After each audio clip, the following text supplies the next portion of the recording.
औज़ुबिल्लाहि मिनश्शैतानिर्रजीम बिस्मिल्लाहिर्रहमानिर्रहीम। Amanullah Bismil on behalf of HPCA Pakistan अपनी तमाम होम्योपैथिक इंडस्ट्री बिलखसूस और आल्टरनेटिव अद्वियासास इंडस्ट्री बिलअमूम सब दोस्तों से मुश्तरका तौर पर मुखातिब हूँ। हस्ब प्रोग्राम मुझे पाकिस्तान भर से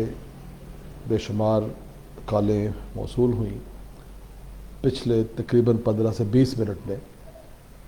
इन 15 से 20 दिनों के अंदर जितनी कॉल्स मेरे पास आई उसमें सिर्फ़ और सिर्फ एक ही क्वेश्चन था कि फॉर्म 7 के हवाले से क्या इक़दाम किए गए हैं। एसोसिएशन के प्लेटफॉर्म के ऊपर फॉर्म 7 जो है वो उस सतह पर क्या इक़दाम किए गए हैं और जिन कंपनियों ने इसके हवाले से इक़दाम नहीं कर रखे उनके हवाले से क्या लाइमल इख्तियार करना है। मैं थोड़ा सा बुनियादी पस मंज़र बता दूँ कि मुतबादल अदविया साजी जो है, जिसको alternative medicine and health products का नाम दिया जाता है,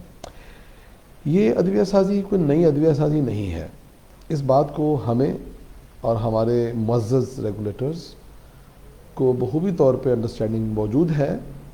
कि मुतबादल अदविया साजी न सिर्फ पाकिस्तान बनने से पहले बल्कि साल हा साल हज़ारों सालों से दुनिया में चलती चली आ रही है और होम्योपैथी भी मोस्ट मॉडर्न मुतबादल अदविया साजी का हिस्सा बने हुए 250 साल का अरसा गुजर चुका है। अल्टरनेटिव अदविया साजी के बारे में जो कानून साजी है, जिस कानून साजी के ज़ुमरे से ये मुतबादल अदविया साजी, जिसके अंदर होम्योपैथिक, यूनानी, हर्बल, न्यूट्रास्यूटिकल अद्वियात को कानून के दायरे में लाया गया, उसको एक ड्रैप एक्ट 2012 के ज़रिए लाया गया। एंड वी ऑल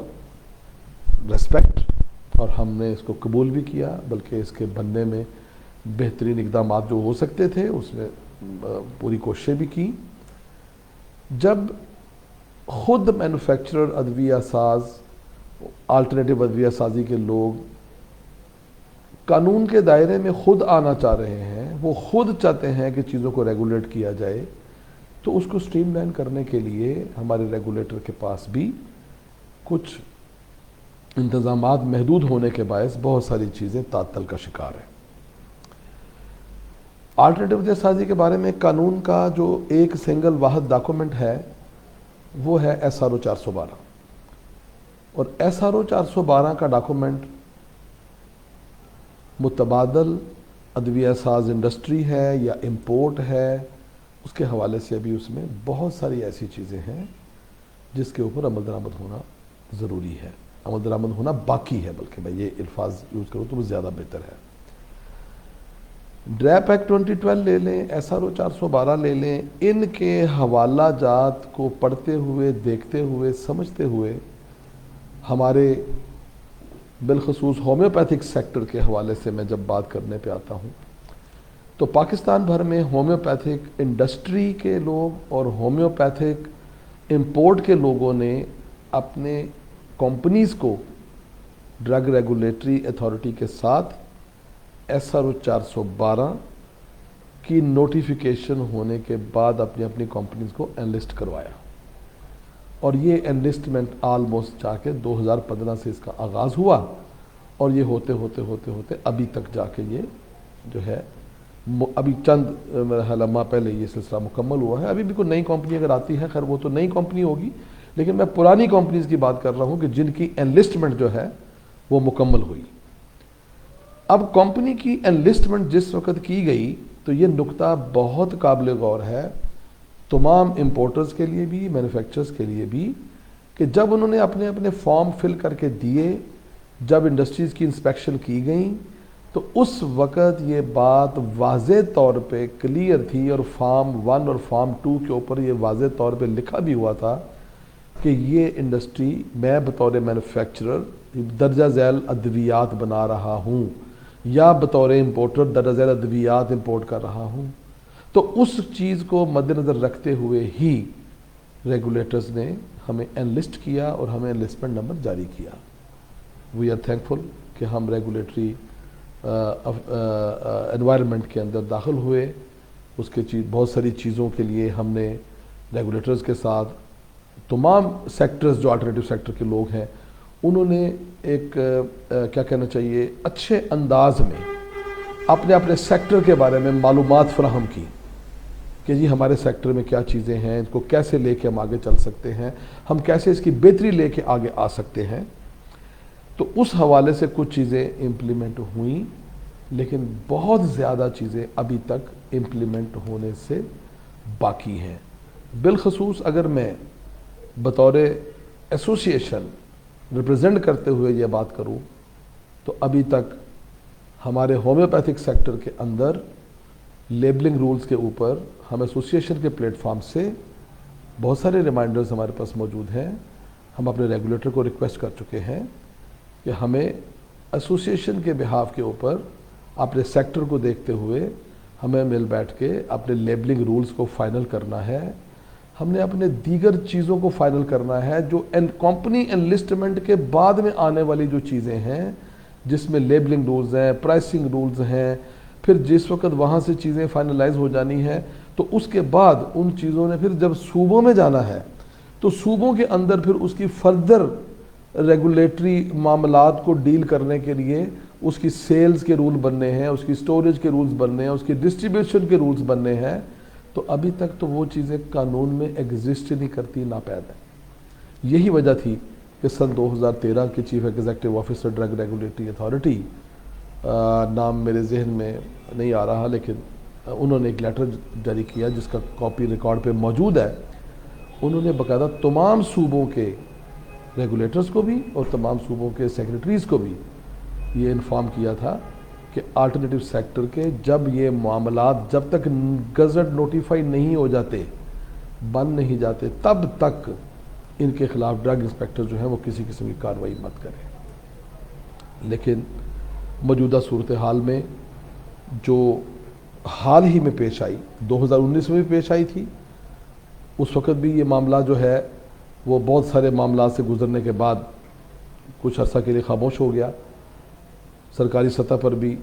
और रेगुलेटर की सतह पर भी। और अभी अचानक ही पंजाब की सतह पर हमारे पंजाब के रेगुलेटर्स के जो चीफ ड्रग कंट्रोलर साहब हैं उनकी जानिब से एक सर्कुलर जारी हुआ जो गालिबन मुझे डेट याद पड़ती है कि 15 फरवरी 2021 को जारी किया गया, जिसमें उन्होंने वाज़े तौर पर ये लिख दिया कि वो प्रेमिसेस जहाँ पर फार्म 7 के बगैर अद्वियात जिस हालत में पड़ी हैं, सेल हो रही हैं, बनती हैं, उन अद्वियात के खिलाफ स्टर्न एक्शन लिया जाए, ये उनके वर्ड्स थे। लेकिन बात यह है कि हम आपके सर्कुलर का भी एहतराम करते हैं, आपका भी एहतराम करते हैं, अपने रेगुलेटर्स का भी एहतराम करते हैं, लेकिन कम अज़ कम ये है कि जो लोग जिनकी लाखों 4-5 लाख बंदे को जिसको आप बेरोज़गार करने पे एक कलम की जुम्बश के ऊपर आप एक ही लाठी से हाँकने लगे हैं, उन लोगों के साथ एक मीटिंग कर ली जाए, उनसे पूछ लिया जाए कि आपकी कानूनी लायाअमल, कानूनी पोजीशन इस वक्त तक कहाँ पे खड़ी है। फिर पंजाब की सतह पे उसके रूल्स, उसकी रेगुलेशन, उसके मामलात जो हैं वो कहाँ तक पहुँचे हैं ताकि उसके ऊपर अगली कार्रवाई अमल में लाई जा सके। लेकिन मुझे अब इस बारे में मालूमात जहाँ तक मेरे नॉलेज में है, मैंने इस सिलसिले में एसोसिएशन की सतह के ऊपर एसोसिएशन के नुमाइंदगान की मौजूदगी के साथ अल्हम्दुलिल्लाह हम ये कहने में हक बजानिब हैं कि हमने वफाक की सतह पर भी, ड्रग रेगुलेटरी अथॉरिटी की सतह पर भी, चीफ एग्जीक्यूटिव ऑफिसर की सतह पर भी, डायरेक्टर की सतह पर भी, पंजाब में CDC पंजाब के लेवल पर भी और अल्हम्दुलिल्लाह हमने AS ड्रग कंट्रोल पंजाब के लेवल पर भी हमने सब के साथ मुलाकात की और सब के आगे अपना मौक़िफ़ रखा। उस मौक़िफ़ के अंदर जो है किसी जगह पे पंजाब की सतह पे हमें डिनाई नहीं किया गया कि जी आप बिल्कुल गलत कह रहे हैं। वो कह रहे हैं ठीक है, हम इसको ड्रग रेगुलेटरी अथॉरिटी से इन मामलात को वेरीफाई करवा लेते हैं। लेकिन इसी दरमियान में वेरीफाई कराने में अभी 2 दिन की ये बात नहीं हुई तो 15 फरवरी को एक सर्कुलर आ जाता है, जिसके बाद इतनी ह्यू एंड क्राई हो जाती है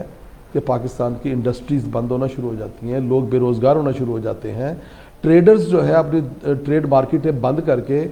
अपनी जो अमला है, जो स्टाफ है, जो वर्कर है, जो उनके ख़ानदान हैं, वो सब के सब जो हैं वो भूख और नंग की तरफ जाना शुरू हो जाते हैं, क्योंकि यहाँ तो डेली वेजर के तो लोग काम कर रहे होते हैं बेचारे। इंडस्ट्रियों के अंदर भी यही हाल है यहाँ पर। ये एक नया सेक्टर जिसको रेगुलेट किया गया है, तो इस सेक्टर के अंदर उसकी बेहतरी की तरफ हमें जाने के लिए सोचने की बजाय अमल दरामद की तरफ जाने के लिए कुछ सेशंस चाहिए इसके ऊपर हमें।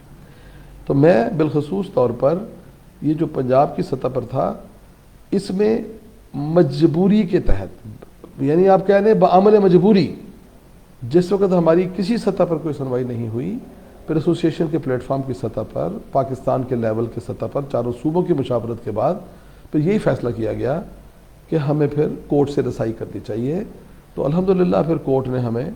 इस सिलसिले में स्टे ऑर्डर ग्रांट किया है, जो कि 17 तारीख को दोबारा सूरत हाल सामने आएगी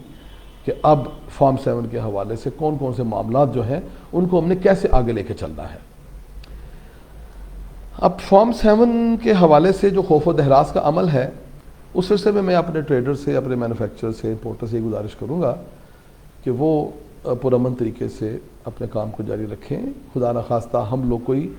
गैर कानूनी काम नहीं कर रहे, हम लोग किसी गैर कानूनी कारोबार के अंदर मुलवस नहीं है, गैर कानूनी इंपोर्ट में मुलवस नहीं है, गैर कानूनी ट्रेड में मुलवस नहीं है, हम एक कानूनी काम कर रहे हैं। ड्रैप एक्ट 2012 में आ रहा है, रूल SRO 2014 में आ रहे हैं, और हम जो काम कर रहे हैं वो सदियों से कर रहे हैं।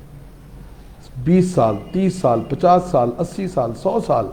ये हमारी हिस्ट्री है काम करने की। यही चीज़ हमने अदालत आलिया से दरख्वास्त की है कि हम रेगुलेटर को रिस्पेक्ट करते हैं। हम तो कहते हैं कि रेगुलेटर होना चाहिए, लेकिन एक बात इंतहाई काबिल गौर नुक्ता है कि होम्योपैथिक कॉम्बिनेशन अद्वियात को क्राइटेरिया जो डिफाइन किया गया है वो 10 महीने पहले अप्रैल 2020 में किया गया, जिसमें ये बताया गया है कि होम्योपैथिक कॉम्बिनेशन अद्वियात रजिस्टर करने के 1, 2, 3, 4, 5 ये पैरामीटर्स होंगे। इसके मुताबिक आप अपनी अद्वियात को रजिस्टर कराएं। और उसके बाद पहली खेप जो होम्योपैथिक कॉम्बिनेशन अद्वियात की रजिस्टर होने के लिए सामने आई, वो 26 दिसंबर को लोगों को, मैन्युफैक्चरर्स को पहले 5-6 मैन्युफैक्चर जिनके 2014 से डोजियर जमा हैं, उनको ये चीज़ें मिलना शुरू हुई हैं। डोजियर्स का गुम हो जाना या डोजियर्स का वहाँ पे ना मिलना या वहाँ पे बड़ी स्टाफ की शॉर्टेज की वजह से मसाइल का पेश आना, ये सारी चीज़ें मिली जुली कैफियत हैं। इन अवामल से गुजरना, इन अवामल से गुजरते हुए मामलात को टेबल पे तय करना बेहद ज़रूरी है, ना कि हमें इन कामों के लिए जाके कोर्ट जो है उसकी तरफ रुजू करना चाहिए। लेकिन हमारा बहुत मामले मजबूरी हमें ये कदम उठाना पड़ा कि हमें कम से कम ऐसी डायरेक्शंस जो हैं वो मिलनी चाहिए कि जब तक कानूनी ज़वाबत, कानूनी कवायद व ज़वाबत पूरे नहीं हो जाते, जब तक प्राइसिंग, लेबलिंग रूल्स, उसके सेल्स, स्टोरेज, डिस्ट्रीब्यूशन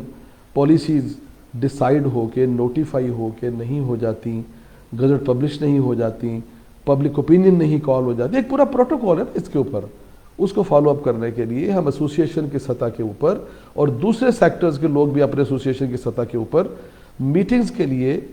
रेगुलेटर के साथ बैठने को तैयार हैं, ताकि हम लाया अमल को तय करें। लेकिन उस वक़्त तक, जब तक कि ये मामलात पूरे नहीं हो जाते, ये मामलात पूरी कानूनी शक्ल इख्तियार नहीं कर लेते, उस वक़्त तक फॉर्म 7 की जो तलवार है इस सेक्टर के ऊपर से उसे मुअत्तल किया जाना चाहिए। जब मामलात सारे पूरे हो जाते हैं, फिर एक ट्रांजिशन पीरियड होता है पूरी दुनिया के अंदर, फिर उस ट्रांजिशन पीरियड का मौका दिया जाना चाहिए।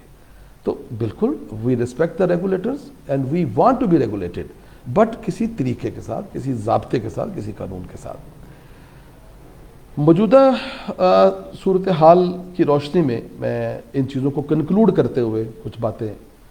करना चाहूँगा कि जितने हमारे साथी जो हमारे साथ एसोसिएशन के लेवल पर इन्वॉल्व हैं और जो साथी हमारे साथ दीगर अल्टरनेटिव मुतबादिल अदविया साज इंडस्ट्री के सेक्टर से भी कुछ एसोसिएशन हैं जो हमारे साथ इस एजेंडे के ऊपर इकट्ठी हैं, FPCCI पाकिस्तान के प्लेटफॉर्म से federation of Pakistan chamber of commerce ने भी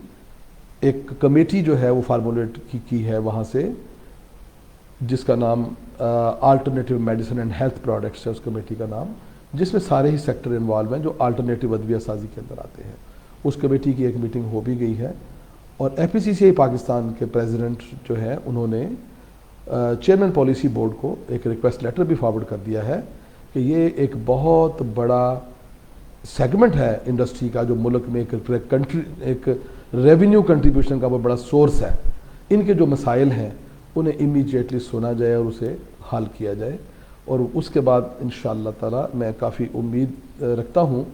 कि हमारी चेयरमैन पॉलिसी बोर्ड और जो हमारे उनके ज़ैली दफातर में ड्रग रेगुलेटरी अथॉरिटी के अफसरान हैं उनके साथ मैं भी इसी अगले वीक में शुरू हो रहा है